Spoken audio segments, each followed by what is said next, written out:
अस्सलाम वालेकुम वरहमतुल्लाहि वबरकातुहू। तो स्टूडेंट हमारे पास जो है ना, आज हम पढ़ने लगे हैं कि पावर मेथड क्या होता है और उसकी क्यों पढ़ते हैं पावर मेथड, और उसकी एग्जाम्पल को कैसे सॉल्व किया जाता है, एग्ज़ाम में क्वेश्चन आए तो हम कैसे करते हैं। ये सारी चीज़ों के आंसर हम ढूंढेंगे। और याद रखिएगा, हम देखेंगे कि सबसे पहला आपका सवाल है कि पावर मेथड क्यों पढ़ते हैं। तो स्टूडेंट याद रखें कि ये एक ऐसा मेथड है जो हमें बताता है कि कौन सी लार्जेस्ट आइगन वैल्यू, यानी सबसे बड़ी वाली आइगन वैल्यू बताता है, और साथ में आइगन वेक्टर भी बताता है। यानी कि क्या क्या निकलता है पावर मेथड से। एक को कहते हैं डोमिनेंट आइगन वैल्यू। डोमिनेंट का मतलब होता है यहाँ पे, डोमिनेंट यहाँ पे MIN होता है। डोमिनेंट का मतलब होता है स्टूडेंट के आपके पास, यानी कि जो लार्ज हो, जो बड़ा हो। यानी कि आइगन वैल्यूज़ क्या होती हैं, आप एक मैट्रिक्स को हल करते हैं, वहाँ से आइगन वैल्यूज़ आप फाइंड करते हैं।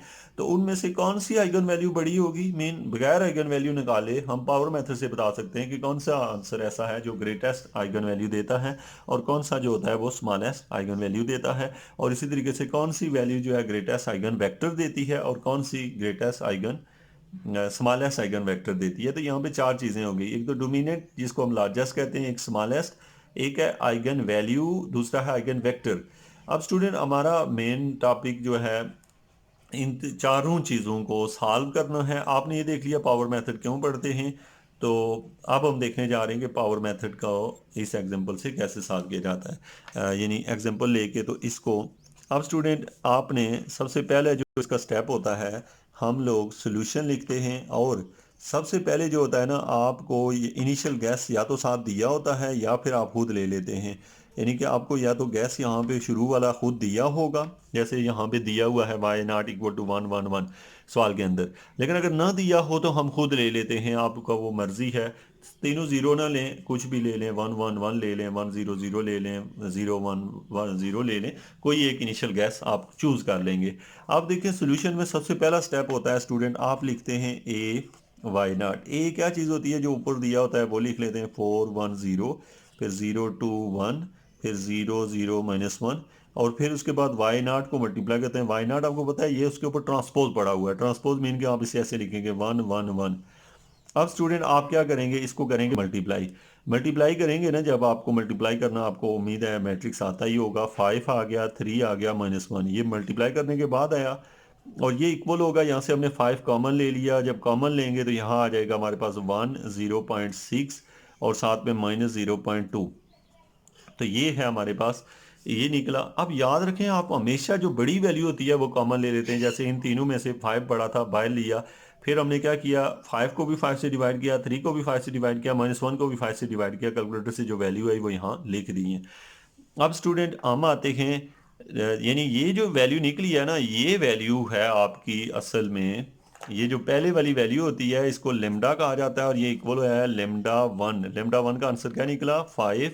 और फिर साथ में जो आपका वेक्टर निकला है ना, ये जिसको हम अगर कहें कि V1 में कह दूं, यानी सॉरी इसे Y1 कह दूं, क्योंकि वो पहले y0 था, इसे y1 कह दूं, तो ये इक्वल है 1 0.6 और 0.2 और माइनस के साथ। ये है स्टूडेंट, आपने पहली आइगन वैल्यू जो है वो फाइंड की है। लेकिन ये एक्यूरेट नहीं है, बल्कि ये अभी रिफाइन हो के तो आप असल वैल्यू के ऊपर जाएंगे। अब स्टूडेंट हम आएंगे, अच्छा याद रखना कि इसको हम इटरेटिव मेथड कहते हैं, क्योंकि इटरेटिव, क्योंकि इसकी ये फर्स्ट इटरेशन हुई है। अब हम सेकंड करेंगे। सेकंड का तरीकाकार यह होता है, फिर अब लिखेंगे A y1। A y1, ए की जगह तो वही लिखें, 4 1 0 0 2 1 0 0 - 1 लिख लिया। y1 की जगह क्या लिखेंगे, जो अभी आपने निकाला है ये लिखा हुआ है 1 0.6 और -0.2। अब ये जब आप पुट करेंगे तो आप कैलकुलेटर लें, इसको हल करें तो आपके रिजल्ट आ जाएंगे। एक कैलकुलेटर से ये डायरेक्ट भी सॉल्व हो जाता है। अगर आपको नहीं पता तो आप जो है ना यहाँ पे चैनल पे देख सकते हैं how to use the calculator. वो देख के ना आप इस्तेमाल करना सीख लें कि मैट्रिक्स को डायरेक्ट कैसे सॉल्व किया जाता है। तो यहाँ पे हमारे पास आ गया, नेक्स्ट जो है हमारे पास इसकी वैल्यू निकली है 4.6, फिर आ गया 1.03, और फिर जो लास्ट वाली वैल्यू है वो है, जो कि 0 पॉइंट समथिंग है, 0.2 है शायद। तो ये वैल्यू जो है हमारे पास निकली, आप इसे चेक कर लीजिएगा, ये यही वैल्यू है। तो इसके बाद हमारे पास ये वैल्यू आ जाती है इसमें जो बड़ी वैल्यू है वो 4.6 है। 4.6 जब कॉमन लेंगे, इसको 4.6 से डिवाइड करें 1 आ जाएगा, फिर इसे 4.6 से डिवाइड करें तो 0.22 आ जाएगा, और फिर इसे डिवाइड करें 4.6 से तो ये आ जाएगा 0.04 आ जाएगा। ये हमने स्टूडेंट कर लिया और ये इक्वल हो गया। इसको आप क्या लिखेंगे, ये जो निकला है ये आपका है लेमडा 2। आपको पता है यहाँ पे ना मल्टीप्लिकेशन है, ये मैंने गलती से इक्वल डाल दिया, यानी आपने 4.6 कॉमन ले लिया, यहाँ पे 1 आ गया, इसको भी आपने डिवाइड कर दिया, इसको भी डिवाइड किया यहाँ पे। अब बताएं जी, यहाँ पे आपका लेमडा 2 निकला है 4.6 और जो y2 निकला है वो निकला है 1, 0.22, 0.04। तो ये हमारे पास वैल्यू आई है। अब स्टूडेंट आप कर क्या रहे हैं, असल में ये प्रोसेस आपने कंटिन्यू करना है, वहां तक कंटिन्यू करना है जब तक कि आपके पास ये जो मैट्रिक्स के अंदर आने वाली वैल्यू सेम ना होने शुरू हो जाए। मीन यहाँ पे जो ब्रैकेट के अंदर आपको ये नहीं, जैसे यहाँ y1 निकला ये है, y2 ये निकला, जब जहाँ पे y1 जैसे y2 के बाद y3 अगर यही आ गया तो वहीं हम सवाल छोड़ देंगे। अब हम आते हैं a y3 तो a y3 जो है वो होगा हमारे पास ए की वैल्यू तो यही रहेगी 4 1 0 0 2 1 0 0 -1 ये, और y3 आपने अभी निकाला ये है, यह आ गया 1 0.22 0.04, और ये बच्चों इक्वल हो जाएगा किसके, आप मल्टीप्लाई करें a y2 का नंबर था, मैंने 3 लिख दिया, y2 a y2 और ये इक्वल है 4.22, यहाँ पे 0.48 और ये आ जाएगा हमारे पास 0.04। तो ये निकला।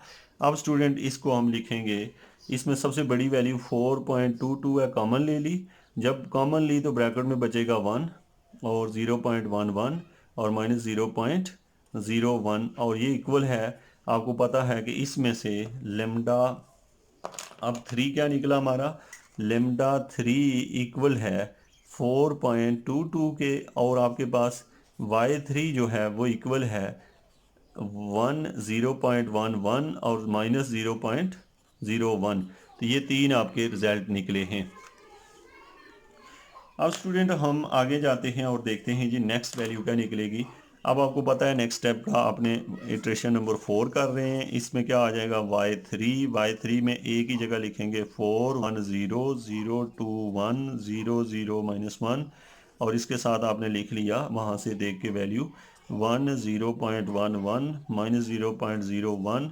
जब आपने y3 से इसे मल्टीप्लाई करेंगे तो रिजल्ट आ जाएगा आपके पास, यानी डायरेक्ट से ही इक्वल हो जाएगा 4.11 0.21 और 0.01 ये आएगा। और इसमें आपको पता है कि जो डोमिनेंट वैल्यू है वो 4.11 है, जो बड़ी वैल्यू है बाहर ले ली, यहाँ बचा 1, यहाँ पे डिवाइड करने के बाद 0.05 और यहाँ पे 0.00 ये वैल्यू बची। और इसमें आपको पता है कि यहाँ पे ये जो है, मैं आप डायरेक्ट ही लिख देता हूँ आपको, चूँकि आगे लिखने की समझ है, तो ये आ जाएगा लेमडा नंबर 4, और ये जो वेक्टर है इसको हम कहेंगे y4। तो यहाँ हम पहुँचे। अब हम इसी तरीके से y5 निकालेंगे, मैं डायरेक्ट आप इनकी वैल्यू लिखता जाऊँ ताकि ये हो कि आपको, चूँकि आपको पता है कि y4 कैसे निकलेगा। अब आपका नंबर है y4 का, तो आपने यहाँ से ही वैल्यू लेनी है। लिखा हमने y4 इक्वल टू a की जगह लिखेंगे 4 1 0 0 2 1 0 0 -1, और इसके साथ आप लिख लें y की वैल्यू है 1 0.05 और 0.00 ये लिखा।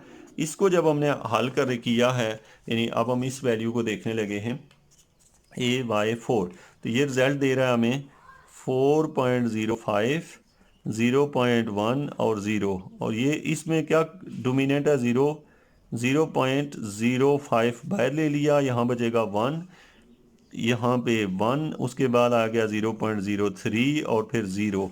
तो ये स्टूडेंट हमारे पास जो बना है, इसका मतलब है कि जो आपका लेमडा है उसकी वैल्यू 4.05 और जो y5 है उसकी वैल्यू क्या निकली है, ये आपकी निकली है लेमडा नंबर 4, और ये जो निकला है ये y5 है।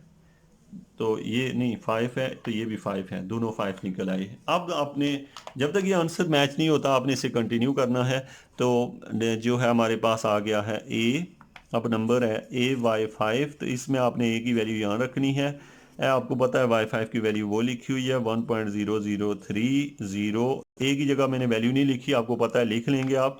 ये इक्वल होगा हमारे पास 4.03, 0.06 और 0, ये। और इसके साथ इसमें जो डोमिनेंट वैल्यू है वो 4.03 है। यहाँ पे आ गया 1, 0.02, यहाँ पे 0। तो इस तरीके से आपको पता है कि अब जो है हमारे पास लेमडा नंबर 6 क्या है, लेमडा 6 ये निकला और Y6 ये है। अब स्टूडेंट नंबर है, चूँकि अभी तक ये आंसर ब्रैकेट के अंदर सेम नहीं आया, थोड़ा थोड़ा मैच होना शुरू हो गया है लेकिन बिल्कुल एक्यूरेट नहीं हुआ।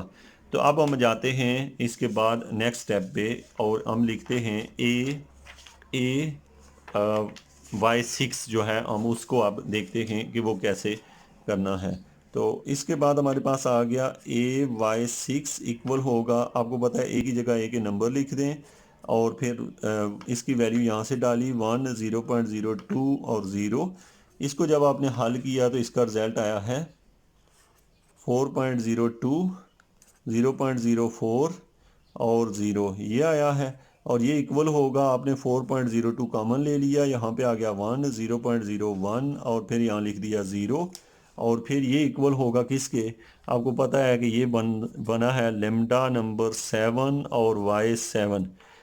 अब आपने इसी को कंटिन्यू करना है और यहाँ पे आपके पास आ जाएगा AY6, इसको इसी तरह मल्टीप्लाई करें जो आपको प्रीवियस पता है सारी वैल्यू, इसका रिजल्ट निकलेगा हमारे पास।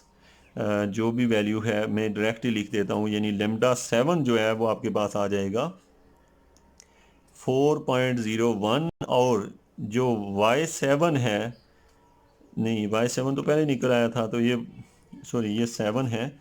यहाँ पे जो था 7 निकला, तो यहाँ पे 5 था, 6 था, अब ये 7 है। 7 में से जो निकलेगा वो जो है एक टर्म आगे निकला करती है, जितना आपका ये होगा तो आपके पास नहीं, एक आगे नहीं, वही आनी चाहिए। यहाँ पे 6 था, यहाँ पे मैंने 6 लिखा हुआ है, वहाँ 5 है, जबकि मेरी टर्म कोई मैंने मिस तो नहीं की। यहाँ से हम देख लेते हैं, सबसे पहले हमने AY0 निकाला, वहाँ से ठीक है एक टर्म आगे निकला करती है, यानी जब AY0 निकालते हैं तो लेमडा 1 निकलता है। जब आप यहाँ पे AY7 निकालते हैं तो Y8 निकलेगा हमसे। अब ये जो निकलेगा लेमडा 8 और Y8 निकला, Y8 की वैल्यू बच्चों आएगी आपकी, जो हमारे पास वैल्यू आएगी Y8 100 ये निकलेगी। अब स्टूडेंट आपने जो नेक्स्ट स्टेप है वो है AY8।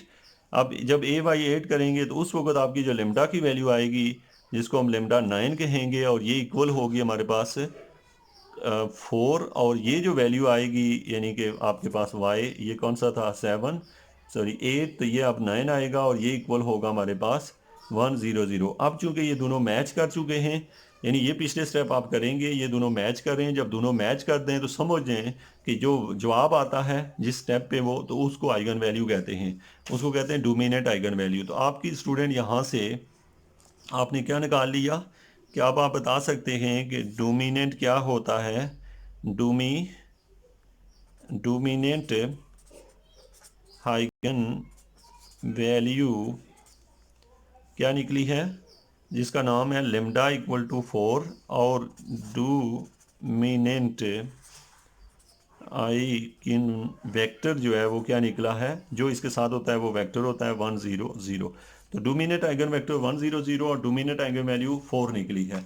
अब स्टूडेंट हमारा सवाल जो है यहाँ पे ख़त्म नहीं हुआ, अब यहाँ से ये स्टार्ट हुआ कि डोमिनेंट तो हमने निकाल ली है, अब स्मॉलेस्ट कैसे निकालते हैं।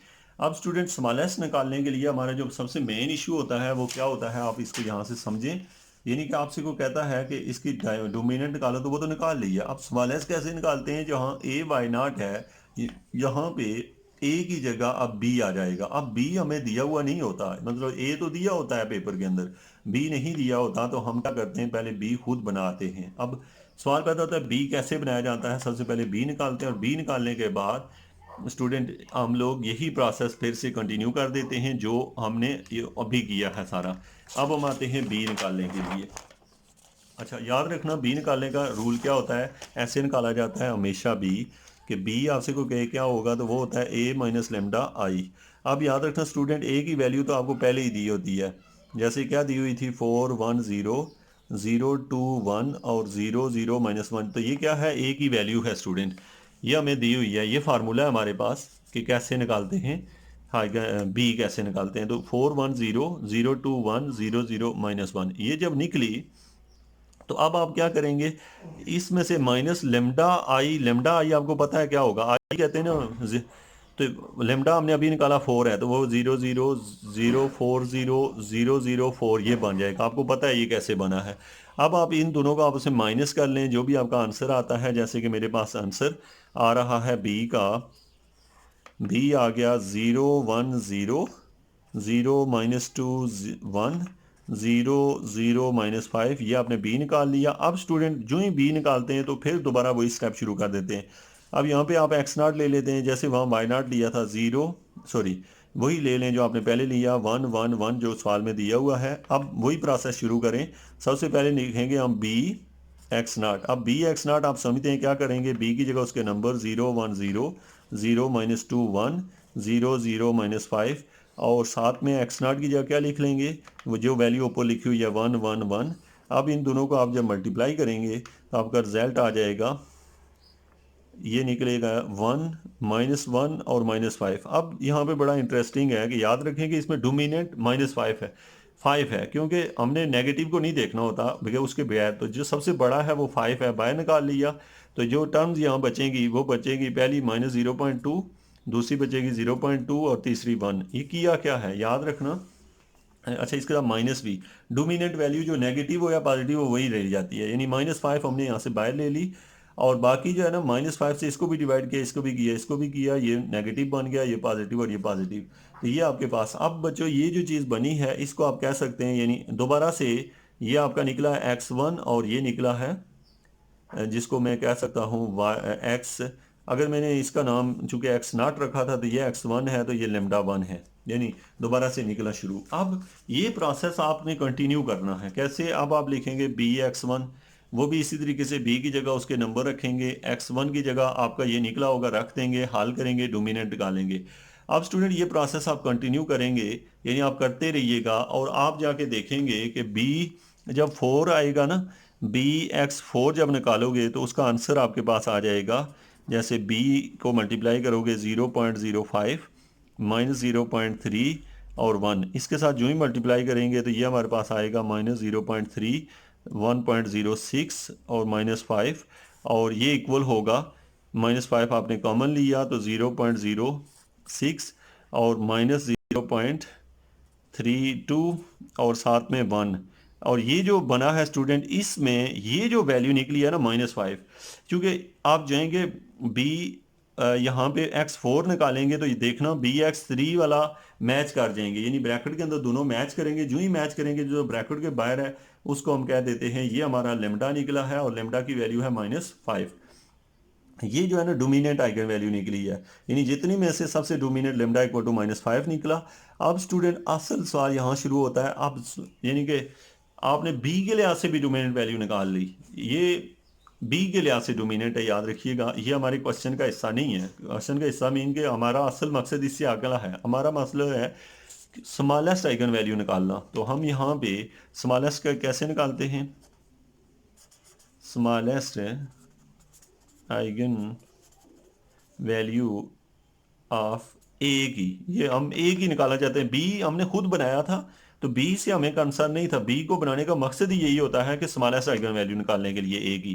तो ये ए की इक्वल होगा लेमडा 1 प्लस लेमडा 2, याद रखना ये स्मॉलेस्ट निकालने का फार्मूला था। अब लेमडा 1 आपने खुद निकाला था वो 4 था, और सॉरी यहाँ पे इसका तरीकाकार है प्लस, और दूसरा ये निकला है -5, तो आंसर आपका निकला है -1। तो ये है स्टूडेंट, आपने आंसर निकाल लिया -1।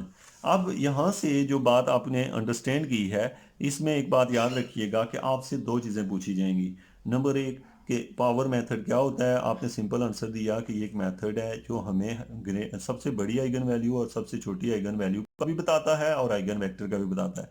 अब टीचर आपसे सवाल पूछता है, अच्छा ये बताओ कि अगर ये दोनों बताता है तो ग्रेटेस्ट कैसे निकालते हैं? तो आप कहते हैं कि पहले इनिशियल गैस दिया होता है, ए भी दिया होता है, हम एक प्रोसेस करते हैं, जहाँ भी प्रोसेस रिपीट होने लगता है वो वाली वैल्यू ग्रेटेस्ट या डोमिनेंट आइगन वैल्यू होती है, और उसके साथ जो होता है वो डोमिनेंट आइगन वेक्टर होता है। लेकिन फिर आपसे वो पूछता है, अच्छा फिर आपने डोमिनेंट आइगन वैल्यू और आइगन वेक्टर निकाल लिया, अब स्मॉलेस्ट कैसे निकालते हो? आप कहते हैं पहले हम एक बी निकाल लेते हैं इस फार्मूले से, बी जब निकलता है उसके ऊपर भी प्रोसेस करते हैं और बी का फिर डोमिनेंट वैल्यू निकालते हैं। चूँकि बी की डोमिनेंट जो वैल्यू होती है उससे हमारा कोई गर्ज नहीं होती। हाँ, बी के जो आइगन वेक्टर होता है, यानी आपसे को पूछे स्मॉलेस्ट आइगन वैल्यू ऑफ ए तो आपने ये कहा, और आपसे पूछे स्मॉलेस्ट आइगन वेक्टर ऑफ ए तो आप कहेंगे यही होगा वो, कि 0.06 माइनस 0.32 और यही रहेगा। तो ये आपका एक प्रोसेस है जिससे आप पूरा पावर मेथड सॉल्व करते हैं। होप्स हो कि आप इसको अच्छे तरीके से समझ जाएंगे। इसके रेलिवेंट क्वेश्चन है कमेंट कीजिएगा, और साथ में जो है ना कोई क्वेश्चन हुआ तो आपने पूछ भी लेना है। Thank you very much.